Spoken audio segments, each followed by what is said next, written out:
Good morning, this is Kris Shoemaker, also known as Yehudah ben Shomeyr, and you're listening to Coffee with Kris, the time of the day where we share a cup of coffee and share a bit of the Word of God. All right, have you ever been eating a piece of bread or a cookie or what have you, and maybe you're just vegging out watching TV or reading a book or whatever, and all of a sudden you're finished with whatever you're eating and you look down, and my goodness, there's crumbs everywhere.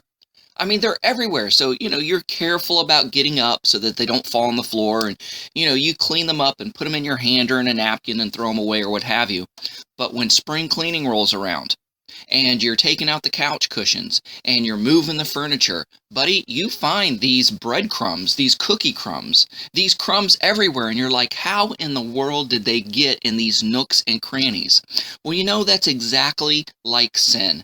And, sin is like leaven. Leaven will puff things up. It'll make things prideful, make things boastful. It was the very first sin of the universe that the Lucifer, the fallen angel himself, sinned when he says, I'm going to ascend to the heights. I'm going to be like God. Basically, I'm going to take over heaven and take over the throne. And so, this leaven that's in bread products and cookie products, this leaven, this yeast represents sin. And let me just read to you from what the Apostle Paul says in 1 Corinthians chapter 5, verses 6 through 8. Your boasting is no good. Do you not know that a little chametz, a little leaven, leavens the whole batch of dough? Just takes a little pinch. Doesn't take much at all, right? Get rid of the old chametz so that you may be a new batch, just as you are unleavened. For Messiah, our Passover lamb, has been sacrificed. Therefore, let us celebrate the feast. What feast? The feast of unleavened bread, the feast of Passover. Not with old chametz, old leaven, the chametz of malice and wickedness. Boy, that describes Satan right there. But with unleavened bread, the matzah of sincerity and truth. So the antidote to pride is humility, and that comes through sincerity and truth. So like I said, you get crumbs everywhere. And so when you sin, it permeates every aspect of your life, and it gets in the nooks and crannies of your heart that you don't even realize are there. And when you're doing a spiritual evaluation of yourself and cleaning out your spiritual house, you find leaven where you didn't expect to find it. You found sin where you didn't expect to find it. But the scriptures tell us that God holds the candle that sheds light on our heart, and he searches our heart and knows the thoughts and intents of our heart, even when we don't on the surface, right? So today, for this week of Passover, this week of unleavened bread, I want to talk to you about the matzah. I want to talk to you about the unleavened bread. So in Exodus chapter 12, starting with verse 14, going to verse 17, it says, this day is to be a memorial for you. Why? Because it was the day that they left Egypt, that they were no longer slaves, right? You are to keep it as a feast to Adonai. Throughout your generations, you are to keep it as an eternal ordinance. So no matter where you are, no matter what time era it is, I believe that we're even going to celebrate Passover when Messiah comes and when Messiah reigns on earth. Verse 15, for 7 days you are to eat Matzot.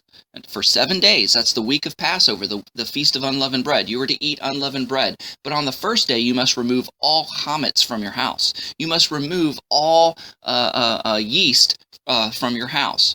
And that is the origin of spring cleaning, actually.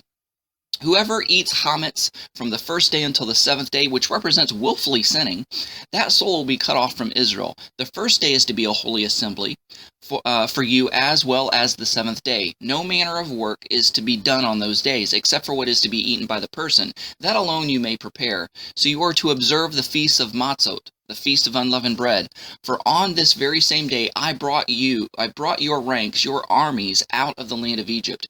Therefore you are to observe this day throughout your generations as an eternal ordinance. Which means even when Messiah comes, I believe we're going to be celebrating Passover. So, just as the principle is true for, when you're eating bread or cookies that crumbs get everywhere, and when you're eating things with yeast and leaven in it, it just gets everywhere. You just can't help it. No matter how much of a clean freak you are, no matter how careful you are not to drop crumbs, it happens. It's going to happen. It will happen. But, equally, the same thing is true for matzah. Now, I don't make my own matzah.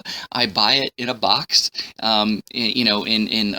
during this season, and it comes in a big square sheet. It looks like a giant cracker, and you know what? You can't help but get crumbs everywhere when you eat matzah. When you bite in and crunch in to that sheet of matzah, that wafer of matzah, immediately crumbs get into my beard. It falls onto my shirt, falls onto my pants, falls onto the floor. No matter, even if I eat over a table and have a napkin there to try to catch it all, it just doesn't work.